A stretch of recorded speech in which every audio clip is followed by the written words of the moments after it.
Now this is our maintenance and repair video that we're doing for the Workforce 7610 and the 7620 and 30. Also the Workforce 3630 and 3640. They're all the same when it comes to the cleaning of the printhead.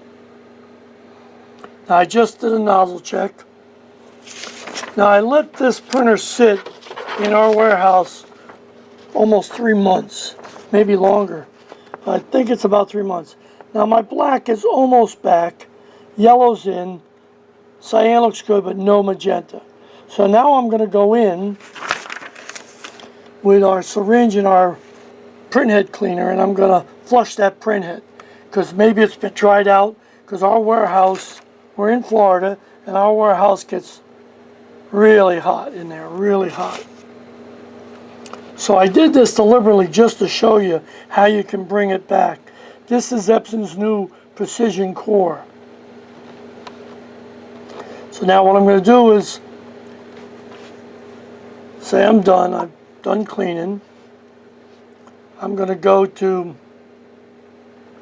ink cartridges, and then I'm going to hit this, and I'm going to go in and remove the cartridges. I just installed our auto refill system just to see what would happen, because we left it with no cartridges in it. Should never do that with an Epson. That little cover, because when you're installing a continuous ink system, you don't want to have that in your way. But I left it off anyway, even if I had refillable cartridges. Now I'm going to go down there and I'm going to clean that printhead. But because it moved over, I'm going to unplug the printer. This way I can move the printhead by hand without damaging it, see? Now that's where your waste ink goes, right there. And there's the little needles down in there that stick up. They go inside the cartridge. Now I'm going to look at the magenta. Now I'm going to place a piece of paper towel down here. I'm going to fold it and place it down there so it absorbs some of the chemical, so I don't have chemical all over.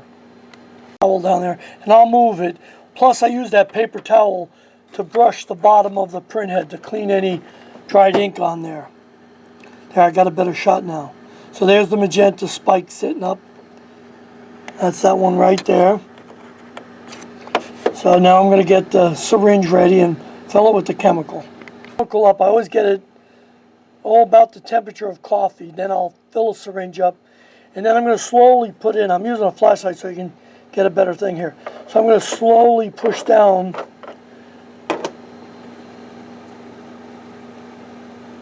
Now it's really got a lot of back. So I'm going to go slow here. Don't push too hard. You don't want to, because you don't want to pop that rubber hose off there and have ink all over. I'm sorry, have chemical all over.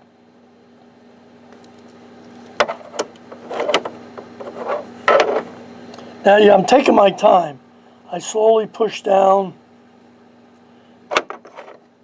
Now, I looked at my nozzle check,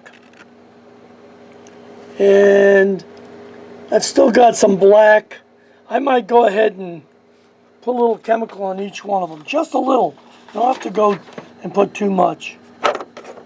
So I'll go to the yellow next, then the cyan, and then the black. And I'm going to move this temporarily to show you. See how much came out? So I really cleaned it pretty good. This chemical works very quick.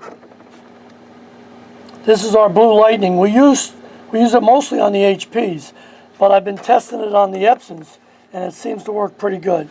Now our standard fast-acting printhead cleaner, the pink one, we've used that for years. It works good too.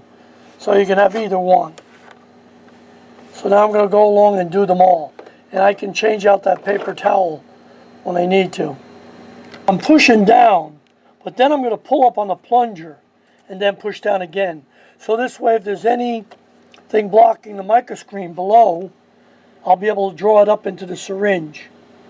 So you're going to push down, and then pull up. And you can see I did the yellow. I got a little yellow ink up in there. That's a good thing. So now I'm going to move down and do them all. Then I'm going to put in a set of cartridges. They can be Epsons or refillable. Just make sure you have the good ink in them. Don't put cheap ink in, because you'll ruin this printhead. Chemical down in there. What I'm doing is I'm using a paper towel to soak it up. You don't want to leave it like that. You want to get it really dry off. Now at the very top of those, let me use a flashlight here. On the very top of those needles sticking up, there's tiny miniature holes. Sometimes you have to get in there with something very fine, little fine wire, and get in there and clean those holes out, because they get plugged up. Just from sitting, they'll get plugged up. And that'll give you a big problem. So if you're doing it, you may as well take your time and do it right.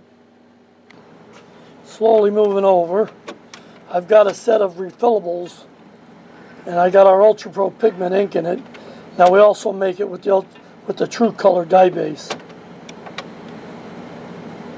If you don't have that, you'll have to put a set of Epson cartridges in there, because you're going to have to do a few more cleanings to try to bring this back. Now what you do is you let it sit unplugged for a couple hours.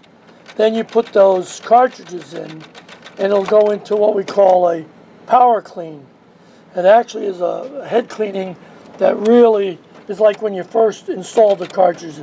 It's called a power clean, because it's priming up the printhead. So I'm going to wait, and then I'm going to install them. Refillables. We have the extra large black. A lot of people like that. And we'll close it up, and we're going to do a couple of printhead cleanings. Once it checks the cartridges to make sure this printer likes them. Epson's got so many scare codes in their printers that everybody gets confused. It's just telling me that they're not genuine Epson. That's correct. It's got to say that. Otherwise, Epson could sue you for using their name. Saying okay. Yes, I'm gonna. Now I'm back here on setup. I'm going to go to maintenance. Go to maintenance. Okay, then I'm going to go to printhead cleaning. Press OK. I'm going to do all the colors. I press. Okay, now it's going to take a minute to do this cleaning. Print nozzle. Check pattern, I will. I don't expect this to be good, because we just flushed that printhead.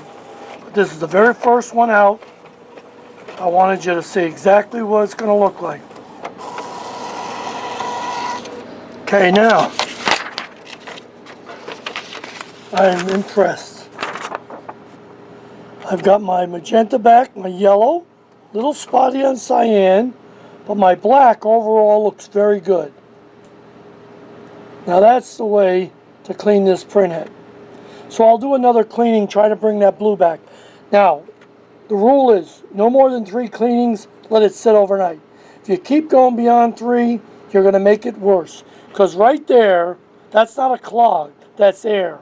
Everybody gets Epson's confused with clogging in air. Most of the time it's air that's causing that problem. And how you'll know is after a couple cleanings, the air will move, so it'll come in a different spot. So that was using our blue lightning cleaner. You can use our pink fast acting cleaner. Very close. The only reason the blue lightning's a little bit different is we use it on thermal printheads. But I just thought I'd give it a try here with the Epsons. So I'm going to go and clean one more. I'm going to do number 2. Second nozzle. Check. Let's see how this one looks now. Looks very good. Very good. There's a little bit at the very top, and that little black one is still there. I'm going to leave it alone. That's enough cleanings. I mean, that could be a printhead problem, but I won't know for a while. Because this printer, like I said, has been sitting in a warehouse for at least 2.5 to 3 months with no cartridges in it. Should never do that. but that cleaner will bring it back. We have cleaners on our website, so you can go there and you can find this kit. You can get it with either the blue lightning or our pink fast-acting cleaner. The pink was originally designed for Epson printheads, but I'm starting to use the blue lightning that we designed for the Epson thermal printheads on the Epson Precision Core. Seems to work quite well.